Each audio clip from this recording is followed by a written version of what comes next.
আসসালামু আলাইকুম ওয়া রাহমাতুল্লাহি ওয়া বারাকাতুহু। প্রিয় দর্শক, আজকে আমরা জানব এই বছর ঈদুল আজহা কত তারিখে। 2 নম্বরে আমরা জানব জিলহজ মাসের প্রথম দশকে কি কি আমল করতে হবে। 3 নম্বরে আমরা জানব জিলহজ মাস কি বার থেকে শুরু হবে, অর্থাৎ কত তারিখে শুরু হবে। 4 নম্বরে আমরা জানব আরাফার রোজা কোন দিন রাখতে হবে। প্রিয় দর্শক, 1 নম্বরে আমরা জানব যে এই বছর জিলহজ মাস কত তারিখে শুরু হবে। প্রিয় দর্শক, এটা জানার আগে আপনাদেরকে অবশ্যই মনে রাখতে হবে যে আরবি হিসেবে রাত আগে আসে, তাই জিলহজ মাসের 1 তারিখ হবে মে মাসের 28 তারিখে বুধবার। আবার বলছি, মে মাসের 28 তারিখ বুধবার হলো জিলহজ মাসের 1 তারিখ, অর্থাৎ বুধবার দিন গিয়ে সন্ধ্যার পর থেকেই জিলহজ মাসের 1 তারিখ শুরু হয়ে যাবে।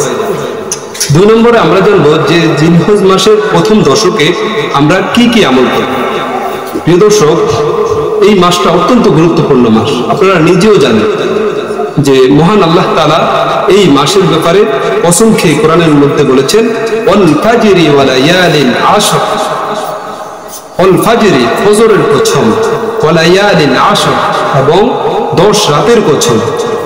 মুহাদ্দিসিন ইকরাম এমনকি হযরত আব্দুল্লাহ ইবনে আব্বাস রাদিয়াল্লাহু তাআলা আনহু বলেছেন যে এই 10 দিন দ্বারা উদ্দেশ্য হলো জিলহজ মাসের প্রথম 10 দিন।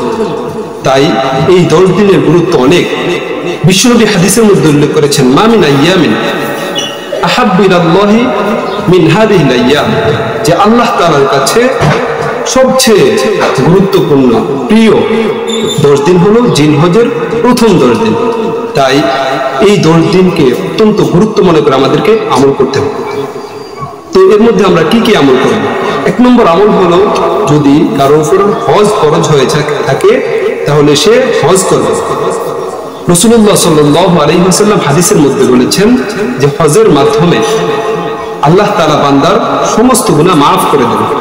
এমনকি যেমন নাকি বান্দা মাত্র মায়ের পেট থেকে বের হয়েছে, মায়ের পেট থেকে যখন কোনো সন্তান জন্মগ্রহণ করে তখন তার কোনো গুনাহ থাকে না, তাই হজ করলেও ওই ব্যক্তির কোনো গুনাহ আমলনামায় থাকে না, আল্লাহ তাআলা সব গুনাহ মাফ করে দেন।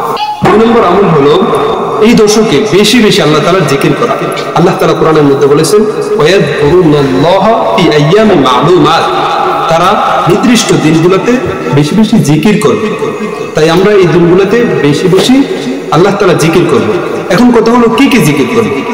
বিশ্বনবী হাদিসের মধ্যে উল্লেখ করেছেন যে তোমরা এই সময়টাতে 3টা জিকির বেশি বেশি করো। 1 নম্বর লা ইলাহা ইল্লাল্লাহ, 2 নম্বর হলো আল্লাহু আকবার, 3 নম্বর হলো আলহামদুলিল্লাহ। এই 3টা জিকির বেশি বেশি করার কথা হাদিসের মধ্যে এসেছে। এর মধ্যে আমরা আরেকটি আমল করব যে যদি কারো উপরে কুরবানি ফরজ হয়ে থাকে তাহলে ওই ব্যক্তি কুরবানি দিবে। আর জিলহজ মাসের 1 তারিখের আগে যারা কুরবানি দিবে তারা হাতের নখ, অবাঞ্ছিত চুল, মুছ ইত্যাদি কেটে ফেলবে। 1 তারিখের পর থেকে আর কোনো চুল, নখ কাটবে না। এরপরে আরেকটি আমল হলো বেশি বেশি তাকবীর বলা, আল্লাহু আকবার, আল্লাহু আকবার, লা ইলাহা ইল্লাল্লাহু, আল্লাহু আকবার, আল্লাহু আকবার, ওয়ালিল্লাহিল হামদ। এরপরে আরেকটি আমল হলো রোজা রাখা, যেটাকে আরাফার রোজা বলা হয়। এটা আমরা কোন দিন রাখবো বলেছিলাম যে বলবো যে এই জিলহজের রোজা কোন দিন রাখবো। এই রোজাটা আমরা রাখবো জুন মাসের 6 তারিখ শুক্রবার দিন। এই রোজাটা আমরা রাখবো, এটা আরাফার রোজা বলা হয়। এই রোজার সওয়াব কি? বিশ্বনবী হাদিসের মধ্যে বলেছেন, মান সাওমা ইয়াউমা আরাফা আহতাসিবু আলাল্লাহ আন ইউকাফিরা সানাতাল্লাতী ক্বাবলাহা ওয়াল্লাতী বা'দাহা, যে ব্যক্তি আরাফার এই রোজাটি রাখবে আল্লাহ তাআলা তার 2 বছরের গুনাহ মাফ করে দিবেন। 1 বছর হলো তার পূর্বের আর 1 বছর হলো তার পরে। তাই অত্যন্ত গুরুত্বপূর্ণ রোজা। ইনশাআল্লাহ আমরা চেষ্টা করব এই রোজাটা প্রত্যেকেই রাখার জন্য। আমরা সর্বশেষ জানবো যে ঈদুল আজহা কোন দিন হবে।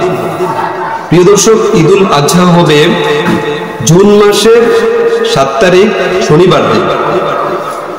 আরেকটা বিষয় আমাদেরকে অবশ্যই মনে রাখতে হবে যে আরবি সমস্ত হুকুম আহকামগুলো নির্ভর করে চাঁদ দেখার উপর। চাঁদ যদি ওঠে 28শে মে বুধবার, তাহলে ঈদ হবে জুন মাসের 7 তারিখ। এই বিষয়টা আমাদেরকে অবশ্যই মাথায় রাখতে হবে। আল্লাহ তাআলা আমাদেরকে যে সমস্ত আমলগুলোর কথা বলা হয়েছে, এই আমলগুলো বেশি বেশি করার তৌফিক দান করেন।